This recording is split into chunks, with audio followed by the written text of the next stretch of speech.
For everyone trying to raise money, I want you to know that Airbnb was trying to raise $150,000 at a $1.5 million, I think, post-money valuation. And here's one of many rejection letters.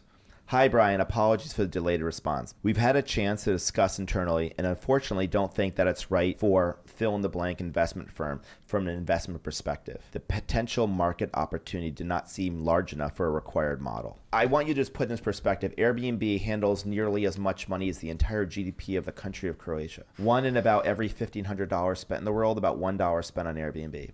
That's a pretty large market. And our business is pretty much the same idea as the idea that we proposed that person who said our market opportunity wasn't large enough.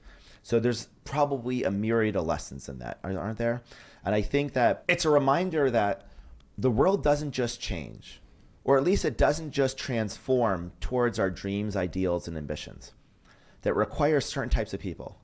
We might call them entrepreneurs, inventors, all sorts of people in different domains that believe the world could be a little different than the one that they live in. They have the audacity to believe that they can do it. And they have the ability to convince other people to go on that journey with them. But along that journey, everything's going to be different. You're going to get lost. You're going to be cold. You're going to have like obstacles. Things are going to attack you. You're going to fall down pits. And the question is, when people are cold and they're shivering and they're not sure what to do and you're running out of resources and rations, can you find your way up that mountain? Do you know why you're going? Can you invent all these different apparatus? Like there's a stream you can't figure out. You can build a bridge to cross this stream with the limited resources you have. Can you recruit people along the way? And can you beat the drum? And when people are tired and they say, I want to sleep, you say, yes, we're going to rest, but we got to go. Just 500 more steps. I know it's right over the edge. I think we can do a little bit better. And can you push people outside their comfort zone? Not enough to hate you, but enough to feel like a trainer. You're like 3 more reps and you don't want to do it. And then that very moment, they're not your friend, but at the end of the workout, you're like, thank you for pushing me that hard. This is that kind of person. And can you take divergent ideas that no one's ever seen before and just continue to reformulate them? Could you store these ideas in your head, 1,000 competing ideas, and just reformulate them in your mind? It turns out this stuff is difficult, but you can work your way up there. Most people watching this have the skill set to be an entrepreneur.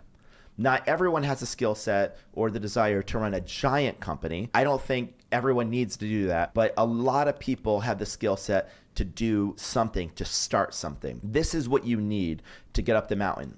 And the problem is, imagine we got up the mountain and then somebody was dropped from a helicopter, having never walked up the mountain, and you tell them, okay, now you lead this group up the next mountain.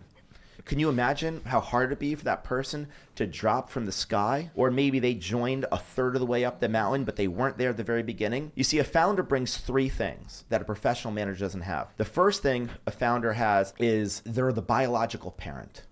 So you can love something, but when you're the biological parent of something, like it came from you, it is you.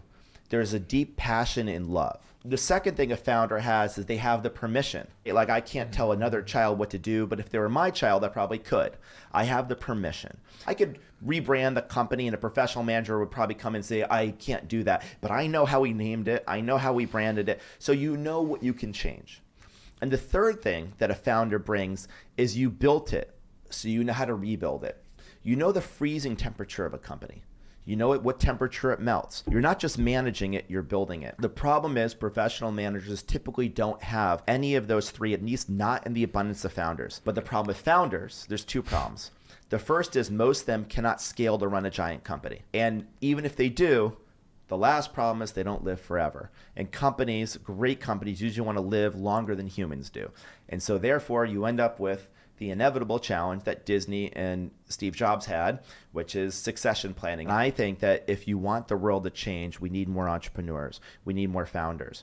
If you want to empower more women, you should make more women entrepreneurs. If you want to lift up more economies around the world, you should lift up entrepreneurs in those economies. It's one of the greatest ways to create wealth, to change the world, and to just change the trajectory of society.